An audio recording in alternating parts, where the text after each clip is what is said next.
Hello दोस्तों, स्वागत है आप सभी का कंपैरेटिव पॉलिटिक्स के लेक्चर सीरीज में। आज हम जो है पार्ट नंबर 5 को डिस्कस करने वाले हैं।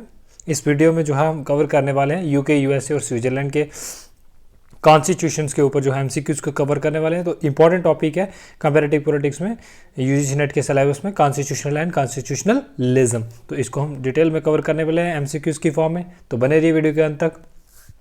अभी तक अगर आपने चैनल को सब्सक्राइब नहीं किया तो सब्सक्राइब कर लीजिए और साथ ही साथ बेल आइकन को प्रेस कर लीजिए ताकि जब भी मैं नई वीडियो को अपलोड करूं ताकि आपको जल्दी से जल्दी उसका नोटिफिकेशन मिल सके। तो नेक्स्ट किस कंपोनेंट को कवर करना है तो नीचे कमेंट सेक्शन में आप मेरे को बता सकते हैं, मैं उसी के ऊपर वीडियो लेकर आऊँगा। तो चलिए फर्स्ट एमसीक्यू के साथ वीडियो को स्टार्ट करते हैं। Question number first, which of the following best describe constitutionalism. इसमें से कौन सा ऑप्शन जो है वो कॉन्स्टिट्यूशनलिज्म को बेस्ट तरीके से जो है डिस्क्राइब करता है, डिफाइन करता है। Option A, the theory that support unlimited governmental power.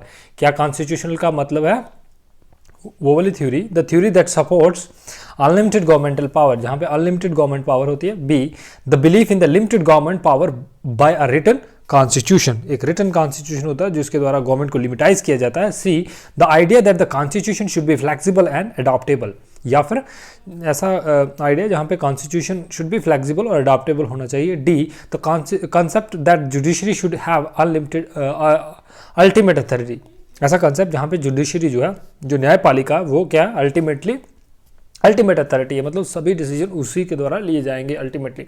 तो क्या इनमें से बेस्ट डिस्क्राइब करता है कॉन्स्टिट्यूशनलिज्म को? तो राइट आंसर क्या होगा? Right answer option number B जो है वो सही है, क्योंकि कॉन्स्टिट्यूशनल का मतलब है ये एक ऐसी थ्योरी है, system of government in which governing power is constrained by law.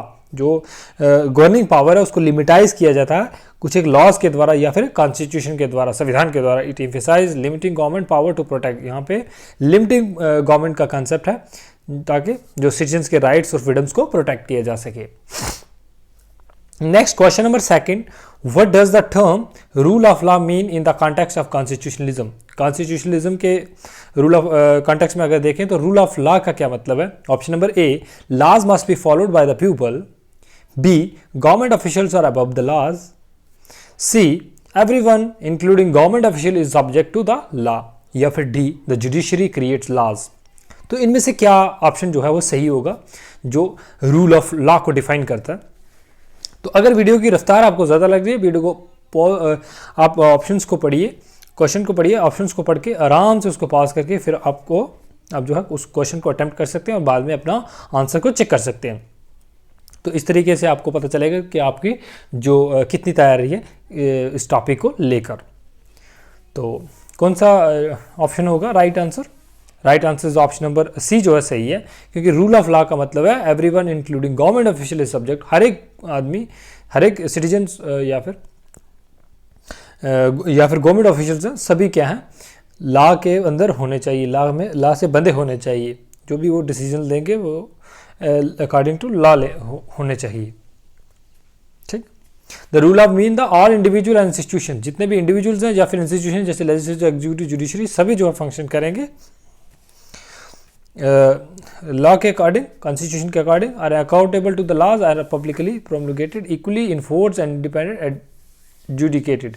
This is the fundamental principle of constitutionalism. Constitutionalism का फंडामेंटल प्रिंसिपल क्या है? रूल ऑफ लॉ होना चाहिए। Question number third, what is a judicial review. Judicial review क्या है? Option number A, the process by which the executive branch review laws. क्या ये सही है? B, the power of courts to declare laws unconstitutional. C, the legislature process of making laws.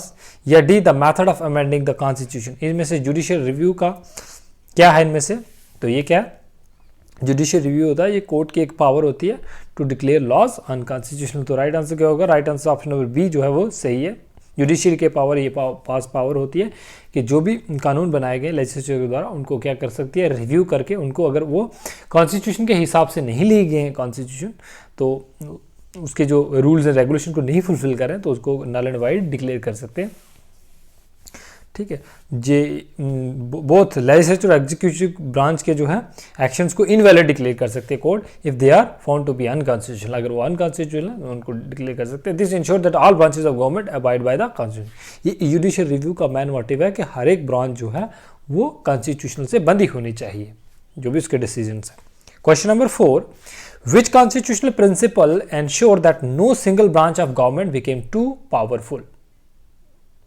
ये powerful का थोड़ा topic अलग है, तो यहाँ पे पावरफुल है। Which constitutional principle ensure that no single branch of government became too powerful? कौन सा इनमें से कॉन्स्टिट्यूशनल संवैधानिक प्रिंसिपल है जो इंश्योर करता है दैट नो सिंगल, कोई भी गवर्नमेंट की ब्रांच जो है वो अत्यधिक जो है पावरफुल, शक्तिशाली नहीं होगी, मतलब लिमिट से ज़्यादा शक्तिशाली नहीं होगी? तो कौन सा? Option number A popular sovereignty, B separation of power, C federalism, या डी चेक्स एंड बैलेंसेस। तो राइट आंसर आपको मिल चुका होगा। तो कौन सा इनमें से प्रिंसिपल है जो रोकता है गवर्नमेंट को अत्यधिक पावरफुल होने से? तो right answer option number D जो है सही है। चेक्स एंड बैलेंसेस का कंसेप्ट जो है, checks and balances is a system that allows each branch of government to amend or veto acts of another branch। दूसरी ब्रांच के जो एक्ट्स हैं उसको वीटो कर सकते हैं, therefore preventing any one branch from exerting। जैसे कोई भी डिसीजन एग्जीक्यूटिव या फिर लेजिस्लेचर के द्वारा लिया गया अनकॉन्स्टिट्यूशनल है तो उसको जो है judiciary null and void declare कर सकती है। तो इसी तरीके से आपने देखा होगा जैसे एग्जीक्यूटिव ब्रांच है जहाँ पे राष्ट्रपति है, अगर वो अपने कार्यवाह को सही से नहीं करते, अकॉर्डिंग टू कॉन्स्टिट्यूशन नहीं चलते, तो उनको इम्पीचमेंट किया जा सकता है। तो इस तरीके से जो है प्रावधान बनाए गए हैं हर एक जो ब्रांच है गवर्नमेंट की, जैसे लेजिस्लेटिव, जुडिशरी, ये इन दोनों, इन सभी का एक दूसरे के ऊपर चेक्स एंड बैलेंसेस रहता है। जैसे जुडिशरी का जो अपॉइंटमेंट है वो देखोगे तो वहाँ पे चेक्स एंड बैलेंसेस है, जजेस को क्या किया जा सकता है, इम्पीच किया जा सकता है। तो इस तरीके का कंसेप्ट है। Question number 5, What is the main purpose of a Bill of Rights in a Constitution? जो Bill of Rights है, Bill of Rights in a Constitution में क्या main purpose है? A. To outline the structure of government. B. To grant power to governments. C. To protect individual freedoms and rights against government infringements. या D. To establish the procedure for passing laws. तो main purpose क्या है bill of rights का? तो उसका main motive है कि individuals की जो फ्रीडम्स हैं और राइट्स को प्रोटेक्ट करना। तो राइट आंसर क्या होगा? ऑप्शन नंबर सी जो है वो सही है। A bill of right enumerate specific protection, जो स्पेशल प्रोटेक्शन देती है किसको? Individual liberties and rights, serving as a safeguard against potential government overreach, ताकि गवर्नमेंट जो है ओवर रीच ना कर सके इंडिविजुअल्स के राइट्स को और फ्रीडम्स में।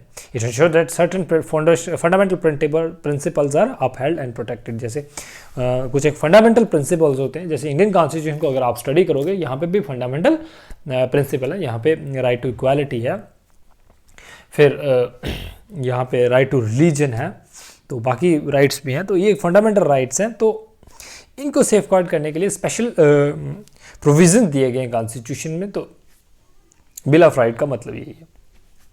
Question number 6, which of the following is an example of a constitutional monarchy? Constitutional monarchy का इनमें से कौन सा एग्जांपल है? कौन सा देश जो है कॉन्स्टिट्यूशनल मोनार्की को फॉलो करता है? Option number A the United States, B Saudi Arabia, C the United Kingdom, या डी चाइना। तो राइट आंसर क्या होगा? शाबाश, जल्दी से आप आंसर को बताइए। तो राइट आंसर होगा, right answer option number C जो है सही है। यूनाइटेड किंग, यूके जो है, इंग्लैंड जो है वो किसका एग्जांपल है? Constitutional monarchy. वहाँ पे कॉन्स्टिट्यूशनल मोनार्की, ठीक है, where the monarch powers are limited by, जो मोनार्क की पावर है वो लिमिटाइज की जाती है बाय कॉन्स्टिट्यूशन और laws, and the country is govern by elected. जो भी कंट्री को गवर्न करते हैं वो कौन है? इलेक्टिव रिप्रेजेंटेटिव्स हैं, इलेक्टेड रिप्रेजेंटेटिव, चुने हुए नुमाइंदे हैं, तो वही वहाँ पे रूल करते हैं। अल्टीमेट पावर उनके हाथ में होती है। Question number 7, what does the principle of popular sovereignty entail? Popular sovereignty का क्या मतलब है? Option number A, government power are divided among separate branches, government की पावर जो है डिफरेंट ब्रांचेस में सेपरेट करना। B, the ultimate power resides with the people, जो अल्टीमेट पावर है वो पीपल्स के पास होना। या C, the judiciary has supreme power, judiciary के पास सुप्रीम पावर होती है। या D, the executive branch has ultimate authority, या फिर जो एग्जीक्यूटिव ब्रांच है उसके पास जो है जो अल्टीमेट जो फाइनल डिसीजन है उसके पास होते हैं। तो राइट आंसर क्या होगा? पावर सॉवरेंटी का क्या मतलब है? पावर सॉवरेंटी का मतलब है जहां पे लोगों का शासन हो, अल्टीमेट पावर जो फाइनल डिसीजंस है वो गवर्नमेंट्स के पीपल्स के ऊपर पीपल के द्वारा लिए जाने चाहिए। तो राइट आंसर हिसाब से क्या होगा? Right answer option number B जो है सही है। The ultimate power resides with the people. Power sovereignty का मतलब है is the principle that authority of government is created and sustained by, क्योंकि जो भी रिप्रेजेंटेटिव है उनको कौन चुनता है? वो चुनते हैं, लोग चुनते हैं। तो अल्टीमेटली वो लोगों की आवाज़ को ही जो है आगे लास्ट की फॉर्म में कन्वर्ट करते हैं। तो elected representative this principle of foundational to the democratic, ये भी फाउंडेशनल प्रिंसिपल है किसका? डेमोक्रेटिक गवर्नेंस का। जैसे रूल ऑफ लॉ है, इसी तरीके से पावर सॉवरेंटी का कॉन्सेप्ट भी जो है ये फाउंडेशनल प्रिंसिपल है किसका? किसके लिए? डेमोक्रेटिक गवर्नेंस के लिए। Question number 8, in a parliamentary system who typically hold the executive power. जो पार्लियामेंट्री सिस्टम है वहां पे अल्टीमेट एग्जीक्यूटिव पावर किसके पास होती है? Option number A the president, B the prime minister and the cabinet, see the monarch and D the judiciary. तो यहाँ पे किसकी बात की है? Who typically hold the executive power. Executive power किसके पास होती है? ऑप्शन नंबर बी जो है वो सही है, क्योंकि अगर आप रियलिटी में देखोगे तो पावर एग्जीक्यूटिव प्राइम मिनिस्टर उसके कैबिनेट के हाथ में, लेकिन अगर जो नॉमिनल हेड है वो प्रेसिडेंट होता है, उसके पास भी पावर होती है लेकिन वो नॉमिनल तरीके से। बाकी जो रियल पावर रियलिटी में अगर आप देखोगे तो वो prime minister. In a parliamentary system executive power is typically held by prime minister and cabinet. The prime minister is the usually the leader of the majority party. जो भी majority party होगी, जो जिसको ज़्यादा से ज़्यादा सीट्स मिलेंगी, उसका जो लीडर है जो उनके द्वारा चुना जाएगा वो क्या होगा? प्राइम मिनिस्टर होगा। और and the heads of the executive branch, वो एग्जीक्यूटिव ब्रांच का हेड भी होता है। Question number 9, which feature is most commonly associated with an unwritten constitution. Unwritten constitution का इनमें से मोस्ट कॉमन प्रिंसिपल कौन सा होगा? Option number A it is based on a single written document. ये सिंगल रिटन डॉक्यूमेंट के ऊपर based होता है। B it is codified and formalised in one document. ये एक डॉक्यूमेंट में जो है कोडिफाई किया जाता है। C it relies on custom traditions, judicial decisions and other written documents. या D it can't be change और अमेंडेड, या फिर ये चेंज और अमेंड नहीं किया जा सकता। तो इसका राइट आंसर क्या होगा? Right answer option number C जो है सही होगा, क्योंकि जो मेनली बिलीफ जो है इसका जो सोर्स ऑफ सोर्स क्या होगा जहाँ से ये ड्राइव किया जाएगा वो होता है कस्टम ट्रेडिशन, जुडिशियल डिसीजंस और अदर रिटन डॉक्यूमेंट। जो भी अदर रिटन डॉक्यूमेंट वो इसका सोर्स होता है, उसी को देखकर जो है डिसीजंस को लिया जाता है। तो an unwritten constitution is based on custom tradition, judicial decision, other written document rather than in a single. ये यूनाइटेड किंगडम जो है, यूके जो है, एग्जांपल है इसकी अनरिटन कॉन्स्टिट्यूशन की। तो question number 10, which type of constitution does the United kingdom have. United kingdom के पास कौन सा किस टाइप का कॉन्स्टिट्यूशन है? तो अभी हमने डिस्कस कर लिया, तो आपको राइट आंसर जल्दी मिल जाएगा। Option number A the written and rigid है, बी रिटन एंड फ्लेक्सिबल है, सी अनरिटन एंड फ्लेक्सिबल है, या D written unwritten and rigid है। तो राइट आंसर क्या होगा? Right answer option number C जो है वो सही होगा, क्योंकि ये अनरिटन भी है और साथ ही साथ फ्लेक्सिबल भी है। फ्लेक्सिबल का मतलब क्या है? कि ये इजीली जो है अमेंड किया जा सकता है। ठीक है, तो चलिए क्वेश्चन नंबर 11 को डिस्कस करते हैं। Which document serve as the supreme law of the United State. United State का सुप्रीम लॉ इसमें से किसको माना जाता है डॉक्यूमेंट जो है? Option number A the bill of rights, B the federalist papers, C the declaration of independence, या D the US constitution. United States की बात कर रहे हैं, तो यहाँ पे कौन होगा? Right answer option number D जो है वो सही है। द यूएस कॉन्स्टिट्यूशन जो है वो क्या है? एक ऐसा डॉक्यूमेंट है जिसको supreme law of the United state कहा जाता है। The US constitution is supreme law of the United states. It establish the framework of federal government, जहाँ पे फेडरल गवर्नमेंट के प्रोविजन लाए जाते हैं। तो डिलिनेट the power and rigid of the government and it's citizens. और गवर्नमेंट और citizens के बीच में जो है पावर को डिफरेंट ब्रांचेस में डिवाइड करता है, और साथ ही साथ जो है सेंटर और स्टेट में डिवीजन करता है पावर्स का। Question number 12, which body serve as the collective head of state in Switzerland. जो कलेक्टिव हेड है स्विट्जरलैंड में, हेड ऑफ स्टेट है, वो कौन है? Option number A the president, B the federal council, C the prime minister, D the parliament. तो right answer क्या होगा? Right answer option number B जो सही है। द फेडरल कॉन्स्टिट्यूशन काउंसिल जो है वो क्या एक collective head of the state का होता है। It is 7 member executive body that function as a federal government, जो फेडरल गवर्नमेंट की तरह एक्ट करती है। डिफरेंट यूनिट से जो है रिप्रेजेंटेटिव को इलेक्ट किया जाता है। Question number 13, which principle is cornerstone of the US constitution? US constitution का कॉर्नरस्टोन किसको कहा जाता है? Option number A absolute monarchy, B parliament sovereignty, C federalism या डी यूनिटरी स्टेट। तो इनमें से क्या सही होगा? Right answer is option number C जो है फेडरलिज्म जो है एक कॉर्नरस्टोन प्रिंसिपल है। बाकी देखिए एब्सोल्यूट मोनार्की जो है यहाँ पे नहीं है।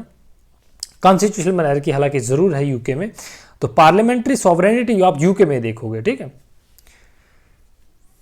तो federalism is a cornerstone of the US constitution. It divides power between Nations, national government और स्टेट गवर्नमेंट में जो है उनमें पावर को डिवाइड करने का काम करते हैं constitution. Question number 14, what is a key feature of French semi presidential system? जो फ्रांस में देखोगे आप सेमी प्रेसिडेंशियल सिस्टम है, तो वहाँ का की फीचर क्या है इनमें से?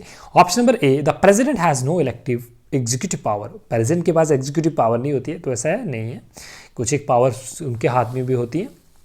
Be the prime minister is the head of state, जो प्राइम मिनिस्टर है वो हेड ऑफ स्टेट होते हैं। See the president share executive power with the prime minister, जो प्रेसिडेंट है वो शेयर करते हैं पावर एग्जीक्यूटिव पावर को किसके साथ? प्राइम मिनिस्टर के साथ। या D there is a no prime minister, या फिर वहाँ पे प्राइम मिनिस्टर नहीं होता। तो राइट आंसर क्या होगा? Right answer option number C है, क्योंकि प्रेसिडेंट के पास भी कुछ एक पावर होती है, तो वो अपनी पावर को कुछ एक पावर को शेयर करते हैं किसके साथ? प्राइम मिनिस्टर के साथ, मतलब दोनों के पावर होती हैं। तो इसलिए ये सेमी प्रेसिडेंशियल सिस्टम में आता है, ठीक है। The president is the head of the state, जो प्रेसिडेंट है वो हेड ऑफ द स्टेट होता है, while the prime minister is the head of the government.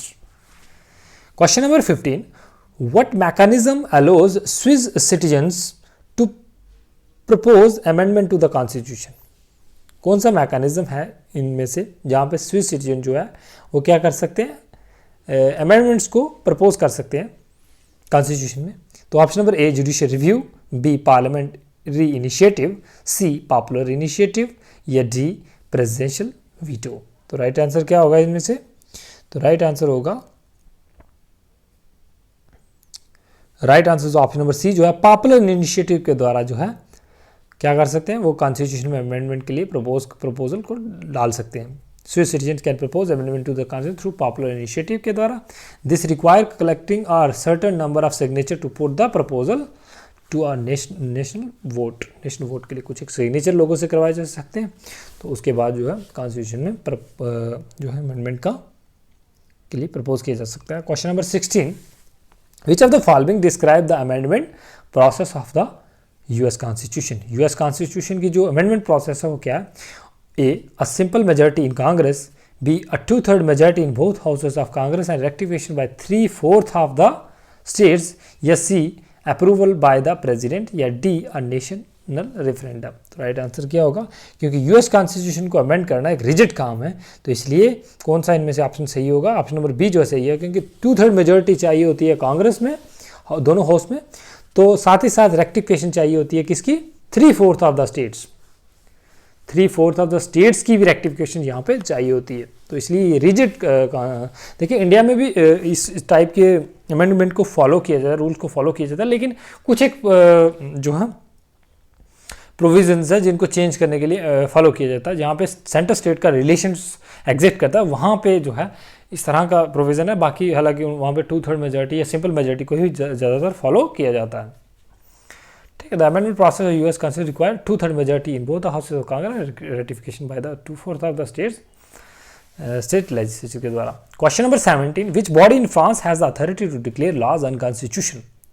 France इनमें से फ्रांस में से कौन सी अथॉरिटी जो है डिक्लेयर कर सकती है लॉज को unconstitutional? Option number A the president, B the National Assembly, C the constitutional council, D the senate. तो फ्रांस में जो है कोई भी लॉ को अगर आपने अनकॉन्स्टिट्यूशनल डिक्लेयर करना है तो उसके लिए एक सेपरेट कॉन्स्टिट्यूशनल काउंसिल होती है। तो राइट आंसर क्या होगा? ऑप्शन नंबर सी जो है वो सही है।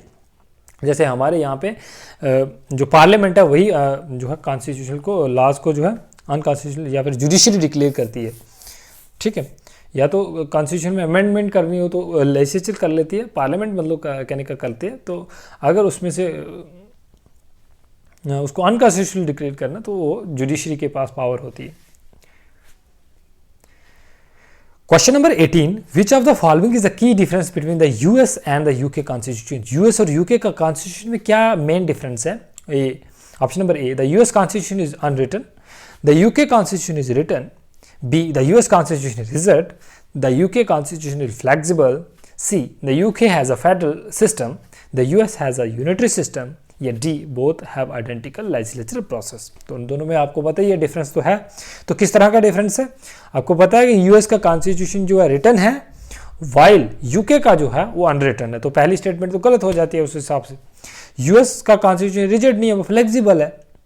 सॉरी, यूएस का कॉन्स्टिट्यूशन जो है वो रिजिड है, बिल्कुल सही है। यूके का कॉन्स्टिट्यूशन जो फ्लेक्सिबल है। UK has a federal system, no, US का फेडरल सिस्टम है, ठीक है। तो यहाँ पे भी गलत हो जाता है, तो ऑप्शन जो है बी जो है वो सही होगा। तो यूएस का कॉन्स्टिट्यूशन रिजिड है, वाइल यूके का कॉन्स्टिट्यूशन जो है फ्लेक्सिबल है, क्योंकि वो अनरिटन है, वहाँ पे जो है वो कन्वेंशंस और ट्रेडिशंस के ऊपर बेस्ड होता है, तो इसलिए वो इजीली जो है अमेंडेबल है। Question number 19, which principle is the foundation of the Swiss political system. Swiss political system का कौन सा इनमें से फाउंडेशनल प्रिंसिपल है? A, unity state, B, centralize government, C, direct democracy, या डी, मोनार्की। तो आपको राइट आंसर मिल चुका होगा। स्विट्जरलैंड एक कौन से प्रिंसिपल के लिए कॉमनली जो है नोन भी है, तो राइट आंसर ऑप्शन नंबर जो है सी जो सही है, डायरेक्ट डेमोक्रेसी। यहाँ पे रेफरेंडम हो गया, पॉपुलर इनिशिएटिव का कंसेप्ट है, ठीक। तो participate decision making through referendums and initiatives के द्वारा। Question number 20, which of the following statement is true about the UK parliament. UK parliament के बारे में इनमें से क्या सही है? Option number A, it consist of 2 houses, यहाँ पे 2 हाउसेस हैं, the lord of common and the house of Commons and the house of Lords. B, it has a single legislative chamber, C, the house of Lord is powerful than the house of Commons, या D, the prime minister is not accountable to parliament. तो इनमें से right answer क्या होगा? इनमें से एक जो है सही है, बाकी 3 गलत है। तो यहाँ पे सिंगल लेजिस्लेचर नहीं है, जो यहाँ पे ड्यूल लेजिस्लेचर चैम्बर है। तो दो जो हाउस ऑफ कॉमन्स है वो पावरफुल है, ना कि हाउस ऑफ लॉर्ड। तो ये भी स्टेटमेंट सी भी गलत हो जाती है। तो डी जो है, द प्राइम मिनिस्टर, जो प्राइम मिनिस्टर है वो अकाउंटेबल है पार्लियामेंट में, तो ये भी गलत हो जाती है। तो इस हिसाब से जो ऑप्शन नंबर ए जो है वो सही है। यहाँ पे 2 हाउसेस हैं, कौन कौन सा? The house of Commons and the house of lords, ठीक है। ऑप्शन नंबर जो ए सही है। 2 हाउसेज हैं, house of Commons which is जो लोगों के द्वारा जो रिप्रेजेंटेटिव चुने जाते हैं वो हाउस ऑफ कॉमन में बैठते हैं, तो बाकी जो है हाउस ऑफ लॉर्ड भी होता है, ठीक।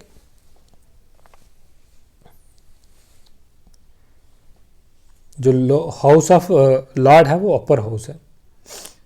जैसे इंडिया में राज्यसभा और लोकसभा होते हैं, तो लोकसभा जो है पीपल्स के द्वारा चुनी जाती है और राज्यसभा जो है स्टेट्स के द्वारा जो है बाय इनडायरेक्ट मेथड से जो है चुने जाते हैं। एमपी एमएलएस के द्वारा वोट डाले जाते हैं, सॉरी एमएलएस के वोट होते हैं उसमें स्टेट्स के। तो question number 21, which of the following best describe the principle of parliamentary sovereignty in UK.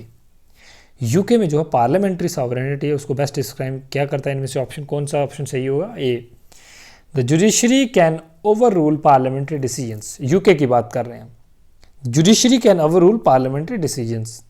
B, the parliament has the ultimate authority in making and passing laws. C, the executive branch is more powerful than legislature. The constitution limits the power of parliament. जो constitution है वो limit करता है power. No, ऐसा नहीं है, क्योंकि वहाँ पे अनरिटन कॉन्स्टिट्यूशन है, आपको सीधा ही पता। तो ये डी तो होगा नहीं। Executive branch is no legislature powerful है। तो judiciary can overrule the parliament decision. No, judiciary नहीं पावर, ठीक है। तो इस हिसाब से ऑप्शन नंबर बी जो सही है, क्योंकि अल्टीमेटली अथॉरिटी वहाँ पे कौन है? वहाँ पे पार्लियामेंट जो है वो, वहाँ की जो पार्लियामेंट है, कांग्रेस जो है वो स्ट्रांग है। वहाँ पे सभी अल्टीमेटली डिसीजन जो उसी के द्वारा लिए जाते हैं। जैसे हमारे यहाँ पे जुडिशरी भी किसी भी कॉन्स्टिट्यूशनल लॉज को जो है नल एंड वाइड डिक्लेयर कर सकती है अगर वो अनकॉन्स्टिट्यूशनल है, तो वहाँ पे ऐसा नहीं है। तो अल्टीमेटली जो अथॉरिटी है वो किसके पास बिलोंग करती है?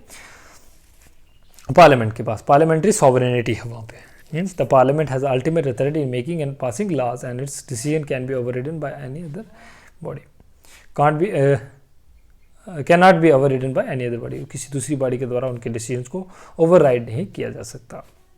Question number 22, which of the following best describe the judiciary in the UK. UK में जुडिशरी का कौन सा इनमें से ऑप्शन जो बेस्ट डिस्क्राइब करता है? Option number A, it is the power to strike down any law pass by parliament. Judiciary क्या कि कोई भी पार्लियामेंट्री लॉज को क्या कर सकती है? स्ट्राइक डाउन कर सकती है? नो, ऐसा नहीं है। B, it operate under the doctrine of parliamentary sovereignty and can't strike down primary legislation.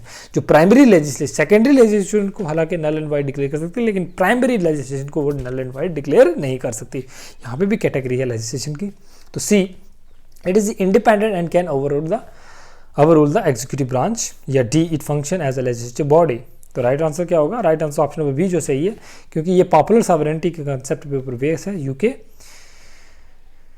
में, तो इसलिए वो जो जुडिशरी है वो स्ट्राइक डाउन नहीं कर सकती प्राइमरी लेजिस्लेशन को। ठीक।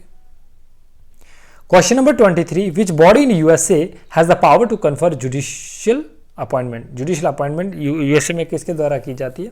उनको कन्फर्म किया जाता है। A, House of Representative, B, the senates, the Supreme Court, या डी, द एग्जीक्यूटिव ऑफिस। तो जुडिशियल अपॉइंटमेंट्स, तो राइट आंसर क्या होगा?